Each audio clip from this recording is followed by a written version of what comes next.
Today on What Went Wrong, surrounded by the enemy.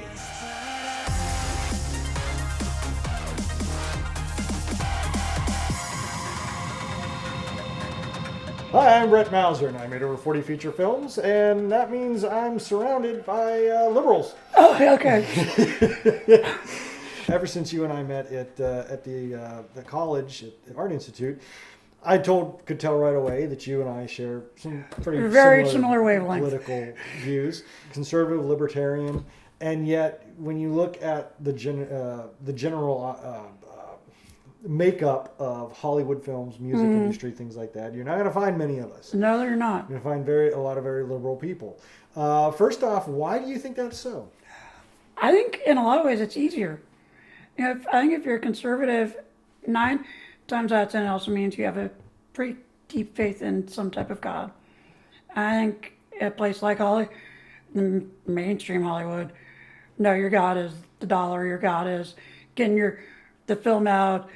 Be it here in the U.S. or, oh, I want to mass market it, and oh, China's got over how many billion people in it?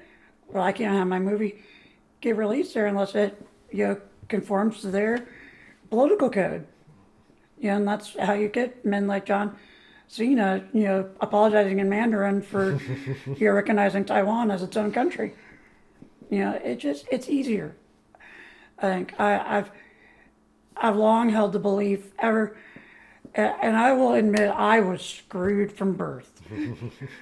I've jokingly said I was raised on the Beatles, Star Wars, and Rush Limbaugh. And that's God's honest truth. Because of my life, I was home a lot as a kid, sick, and if I wasn't watching TV, my mom would have the radio on and she'd have Rush on. And so I started listening to him back when I was in first grade. And it soaked into me, and it's never, I think I tried to be a liberal a little bit in my freshman year of high school when W was in the White House. It didn't work. It's one thing for me to be up there in front of the class as a professor because, somebody can, and the years of experience I have when someone tries to go that liberal route, I can fire them down because I've got that experience and I've got that know-how, the knowledge behind me. How is it because it's going to be a little different from you being on that other side because now you're in that large group and you're surrounded by a lot of that. Now I think Art Institute might have been a little different because there was a lot of military. There was, that but come in there. I'll never forget. It wasn't in your class. It was in another class and I didn't think this was so much, and maybe it wasn't a conservative opinion, but this was around the time that Wonder Woman and Black Panther had come out in theaters, and everyone was praising, the first female-led superhero movie. Do you forget about Ripley, and characters like that? First black-led, well, I remember The one that started it all was Blade. Blade, Will Smith practically carried Independence Day. If it weren't for Blade and there- Wesley Snipes, there would be no Marvel universe. Yeah, but this class, there were a number of people making how wonderful it was now. And I finally kind of said, it shouldn't matter. What should matter is the story any good. It shouldn't matter if the actor is black, white, male, female, whatever. It's the story any good. The reaction I got from one of my classmates was, you're a white male, you don't get to have an opinion. When I looked at the professor for, hey, are you gonna say anything? Say no, you should listen. Silence. That's when I knew I'm screwed. It was hard. I will admit at times because, especially in college, I think you're trying to find out who you are, and oftentimes that means being very, very vocal about shooting down people who disagree with you, and that's something I think has been getting worse. I'm a big studier of history. It's been getting worse since the 60s, in my opinion, of not listening to other points of view. I'm not exactly sure why that is, but it seems to be a popular pattern. Yeah, and you wouldn't think that it would be in this industry because the First Amendment is supposed to be our backdrop. Yeah. It's supposed to be what we fight for. It's supposed to be give us our power as filmmakers to do and say whatever we want. And whether you agree or disagree with somebody, you should at least allow them their right to say Exactly. it. Problem is, they don't realize that they are be the ones being racist. They can say, well, you're a white person, you don't have an opinion. Well, what the hell is that if nothing but racist? There's also that you need the white man to lift up the minorities, and it's basically white man's burden all over again. Yeah. And they don't see that because they don't understand history and they don't see it. And unfortunately, I think that's where a lot of the liberal colleges fail, is they're not getting into they're getting into the art of things, but not looking at the history of things. Yeah, and it seems like the very famous saying, you don't say history, you're doomed to repeat it. In a lot of ways, it feels like we're almost coming to that, be it in Hollywood or just overall. It feels like we're in society as a whole, we're now almost going back on segregation, we're almost going backward on all these things that men like MLK and millions of people in this country fought and died for. And that's sad because it's going to affect our industry as filmmakers. It's going to affect the economy. It's going to affect just interaction one-on-one, and it ain't good. And to me, you also have to, I don't know, you have to know history. You have to know we're an imperfect country. We're never no good. perfect country. Exactly. There's no perfect man. I've argued. There was one. Exactly. I've argued there's one perfect man. He died on a cross about 2,000 years ago. But do you find now your film didn't really delve into anything political, but do you see other students trying to press their politics? Occasionally, or not even politics, but just their. Well, yeah, I guess you could say politics. I remember one of my classmates' films almost very much argued a very pro marijuana, legality, which I'm kind of mixed on, just as okay, maybe. From the libertarian standpoint of view, I Yeah. totally get what you're saying. You have the right to do what you want, but I also see the downsides and Exactly. and what, going back to the what the hell is the name of the movie? The book, not 19 Brave New World. Yeah. Brave New World, when they're drugging the population to keep them subdued. It's exactly what's happening, Yeah. and I have to look at it as that aspect of the benefit. But how do you when your own ideology kind of clashes Yeah. like that? But that also shows a good sign of intelligence, because you can identify that, and you're not just you don't have this cognitive dissonance that is just going to pull you one way. Right. I'm going to be pot no matter what. We have that idea of, oh, look, our ideas clashing here. How do we resolve that? And we have to think about that within ourselves, rather than just pick one side and go with it. Exactly. We understand and can comprehend, and that's the cognitive dissonance in our own head that's bashing. And we can at least acknowledge that that's going on and saying, okay, we've got a problem here with our philosophy, with what we believe. How do we reconcile that? Yeah. And that I think. I mean, personally, I think that's a sign of intelligence, where I don't see that a lot on the other side, where it's just the blue line, and that's all you got. Yeah, and if you stray from it, you're. Yeah, you're a racist, you're a homophobe, you're whatever. I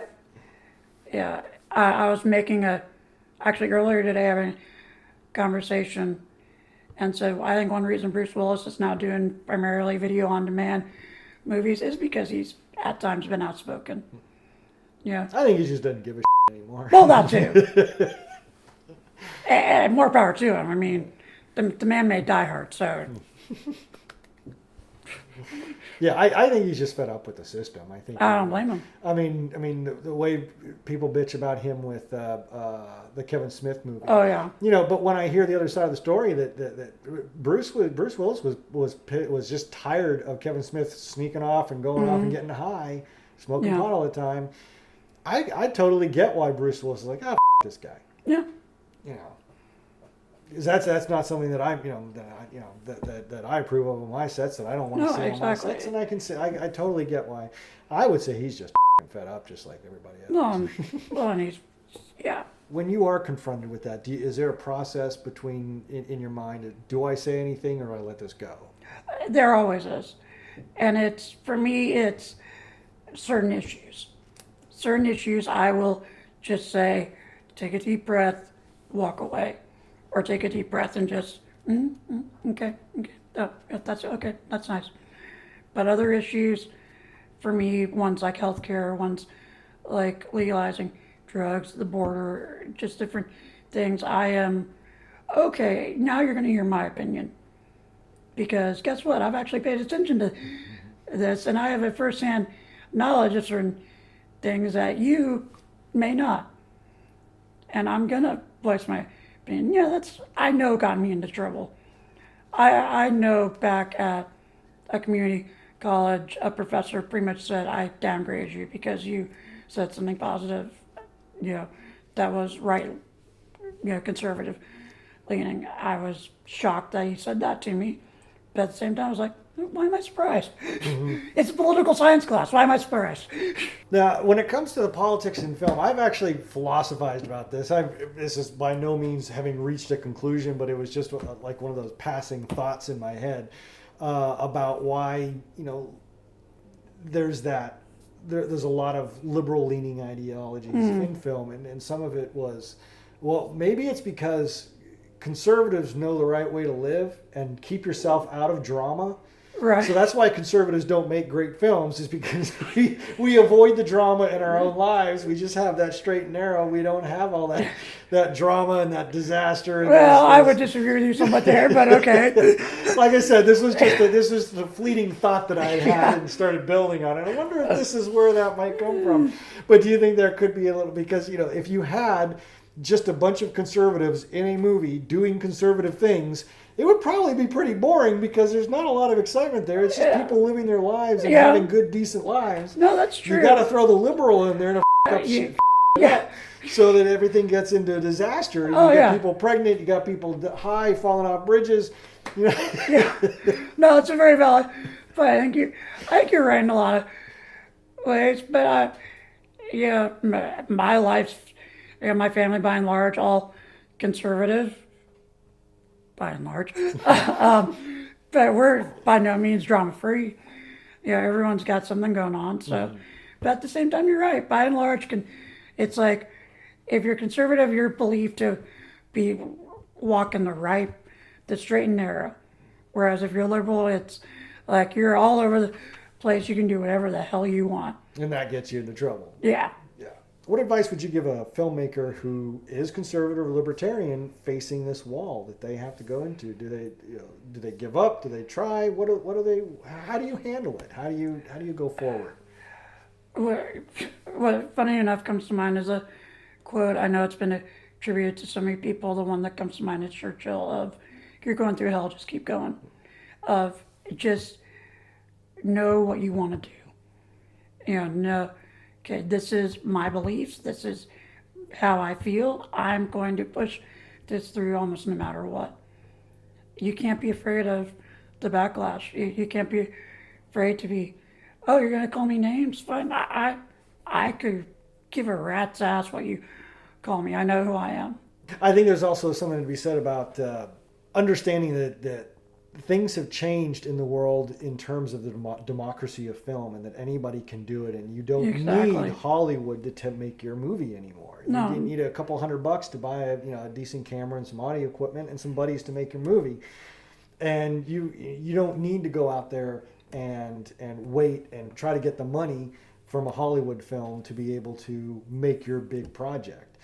That's never going to get made anyways, because they're not going to allow you to say that in their film. So the democratization has allowed anybody with access to a cell phone to make a movie, make a story, make a 5-second TikTok that says something and tries to influence people. So don't sell yourself out because you're afraid that your movie isn't going to get made because you don't have the right political leaning. No, and that's one thing I am so glad for, is there's so many ways to get your film, get a story out there nowadays. You don't have to go through Hollywood or the BBC if you're in England, or wherever. You can get it out there. There's gonna, hell, now the Daily Wire is making feature-length films, and they're not exactly left-leaning at all. So, you, to quote Ian Malcolm, life will find a way. You can find a way to get your story out there if you're a conservative in this industry.